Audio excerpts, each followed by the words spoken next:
There was so much, obviously, so much horror going on in among the Jews. And in 1945, that Orthodox body decided to take care of more, what they might maybe consider more pressing business, which was to do a cherem, excommunicate Mordechai Kaplan for his siddur. And it always stands as a, they did that in New York. There's a document that shows it, and you could read the language. It's really fascinating. He was livid, by the way. He called that a holocaust on different kinds of thought, which is an interesting word that he would use at that time. But in any event, it stands as an example of not seeing the big picture, like this mainstream Orthodox body doing something, this internecine animosity with this excommunication, while in the midst of the Holocaust, really at the very end, but regardless. So I've been thinking about that a lot, wanting to talk about various things. I was going to talk about kitniot, the beans, legumes, and so forth, corn that are prohibited by our legal codes, and I was going to encourage you to eat them during Passover, because I think that we should, but I'm not going to do that because there are more pressing things in our world, in the Jewish world and the world right now. What was Pharaoh's problem? Both Pharaoh's problems, because we're really reading about two Pharaohs in the Exodus, the one when Moses was a baby and the one when he came back as a man. His problem was one of intolerance, really. He could not accept a heterogeneous society, a diverse society, and also a heterodox society, a society in which more than one belief was tolerated. He wanted to make sure that any other belief and any other people that might be growing too numerous in his mind would be squashed. That's genocide. And so there was the enslavement of the Israelites and the attempted genocide of the Israelites, and that's what that was. That was his concern, largely about the mind of Egypt, but also about the soil of Egypt and the blood of Egypt, that Egypt be pure.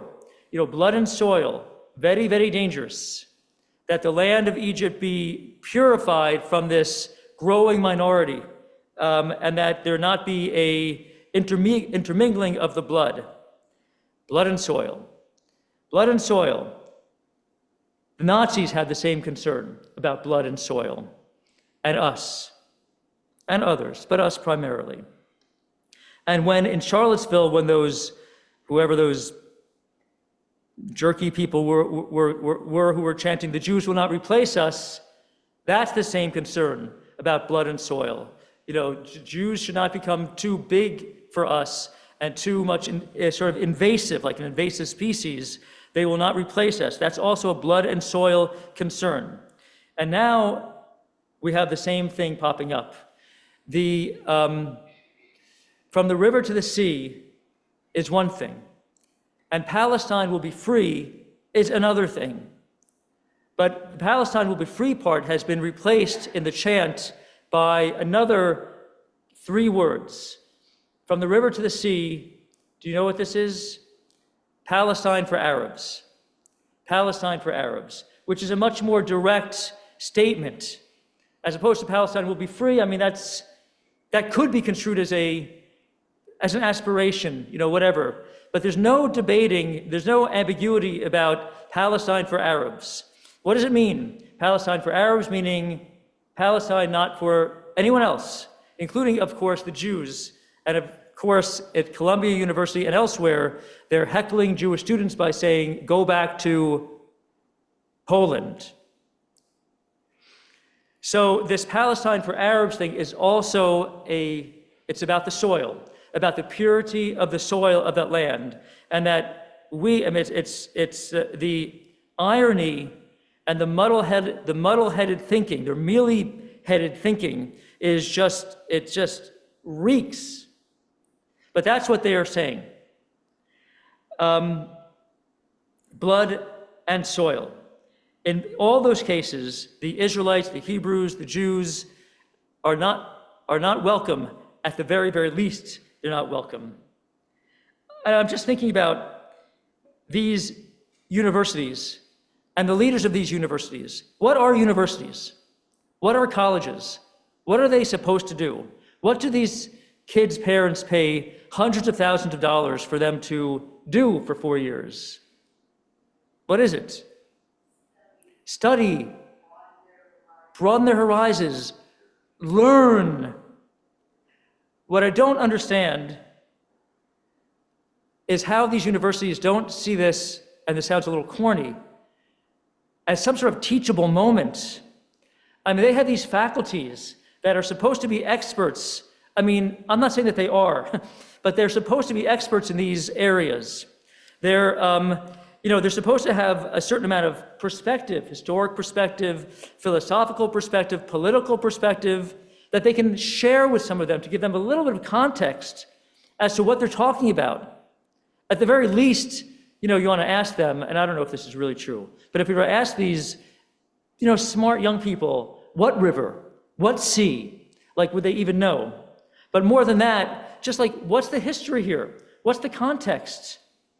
What do you actually know anything about this? Is it completely inconceivable that they can't convey something to these bright young minds as to what they're dealing with here? They are utterly clueless. And of course, they are 100% egged on by, not merely egged on by, they are taught by a faculty, the ivory tower academia, which has lurched so far in a certain direction over the last few decades that, these are not bastions of academia. These are bastions of radical activism.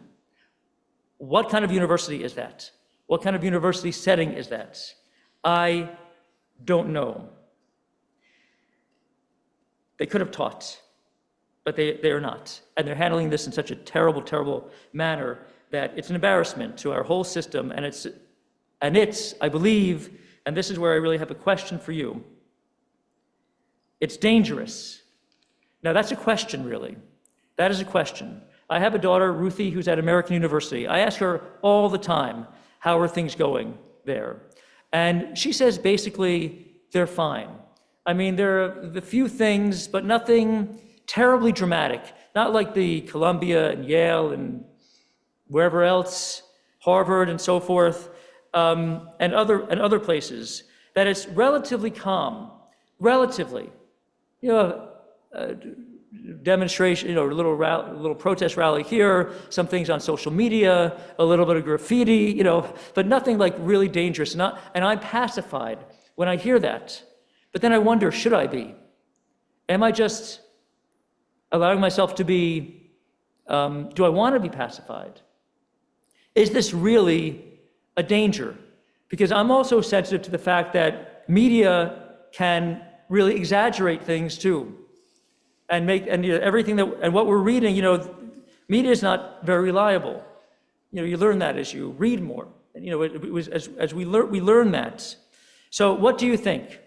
Is this an eight sakana? Is this actually a time of danger? Which is a Talmudic, by the way, category, which will sometimes lift or override certain kind of halakhic rules if it's an eight sakana, a time of danger.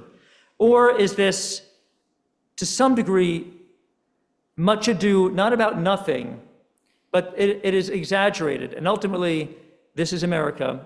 I have a friend, a college friend actually, who's been texting our group, make sure your passports are not expired. So very quickly, what are your thoughts about this? Is it exaggerated or is it not? Penny and Jeff?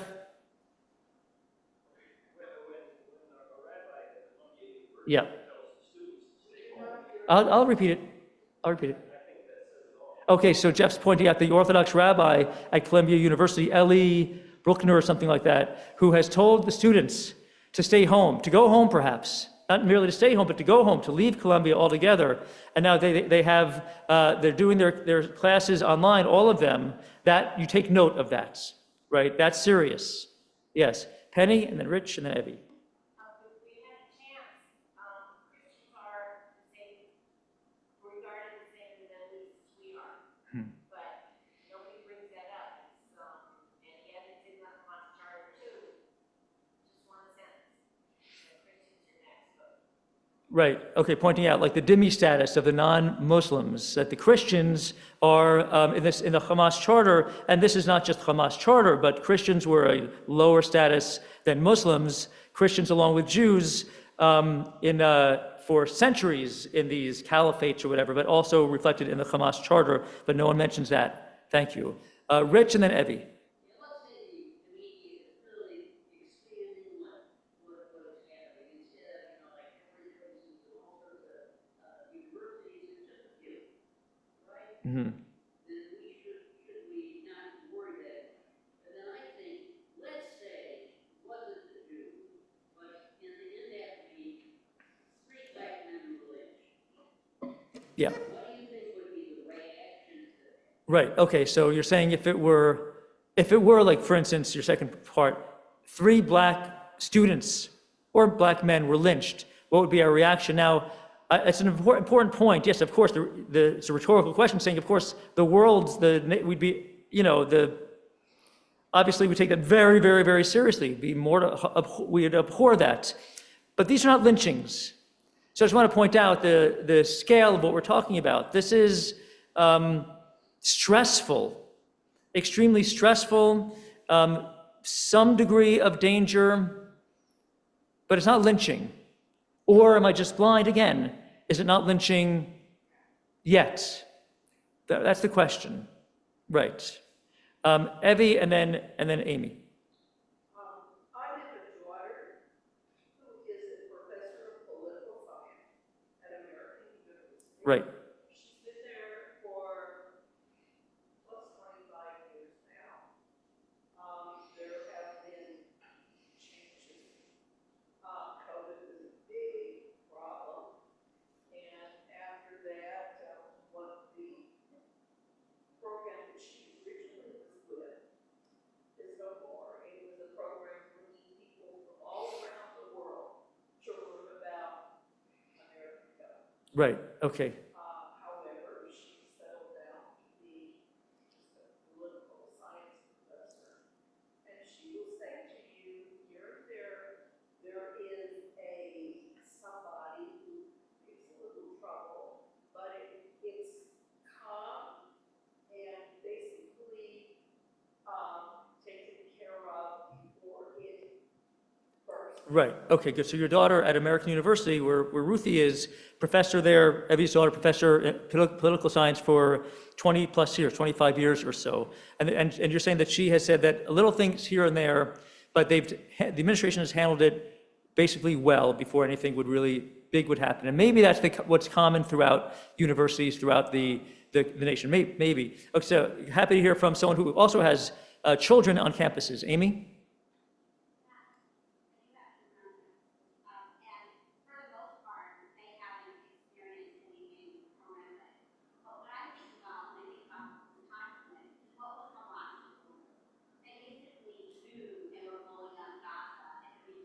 Yeah. Right. Mm-hmm. why did they do that? Mm-hmm. They're doing that to turn the tide of public opinion against Israel. And that's exactly what happened. Right, okay, so Hamas's goal, of course, besides murder on a mass scale, was to turn the public opinion tide against Israel, which happened before Israel even went into Gaza. Really. But yes, for sure. Yes, thank you. Just a couple more, then we'll conclude. So Franny and then Esther. Money, you're talking about money, yes.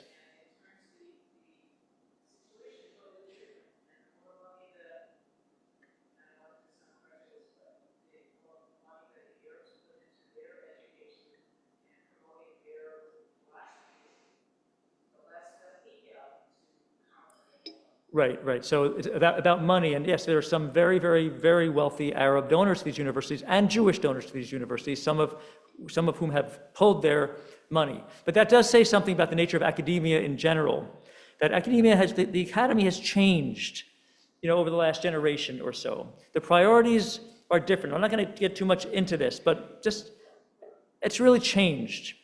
And we're at it, I won't say if it's bad or good, but we're definitely we're ramming up against that reality that the academia has really changed in every way, including the curriculum and definitely the faculty.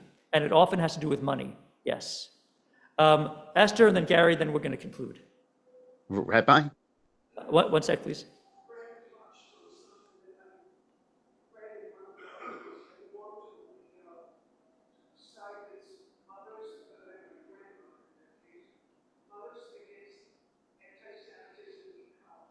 Uh-huh. Anybody who cares should join it. You have to answer some questions to join. Yesterday, it was brought up, they had 660 people within less than an hour concerning mothers that go into the site. Wow. 660 people. Because those, I think that, most of you know that I'm born in Israel, we have a very large family. We have so many people right now in the military in Israel, children of my cousins, everybody. I mean, everybody's in the military. That we've got. Okay. We are very, very concerned. Right, okay, good. So it's called what, Mothers? Something that's going to just over. Okay, that's kind of the question. I don't know what it is, but this is not going to. Okay, so I'm going to say, so Mothers Against Anti-Semitism on Campus, that's the organization that you are joined and supporting, and you're recommending that, and you're saying that this is not just this is very well organized, and it will continue. Some of the people are not really this diploma, they have changed cars, and they're not students at those universities. Uh-huh. And it's not being checked, and they're paying to be there. Right. So a lot of them are hired by organizations to be there. Okay. So this is very involved. Okay. And I think Thank you. it's bad times. Bad times. Gotcha. We're just going to do Gary, and then we've got to move on. Harvey, I'm sorry, but we'll have to Okay. get you another time. Okay, thank you. Gary? Part of the problem is, as we saw from the about, part of the problem is varying levels of education, lower levels of education, higher levels of education. Physical history are not being taught. Uh-huh. It used to be in the ways they should be, so classes would not.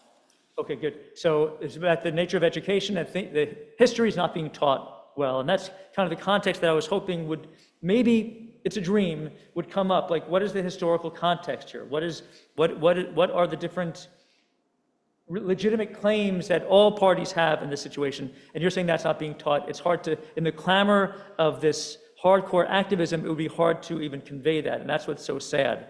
That's what's so really pathetic about what's going on.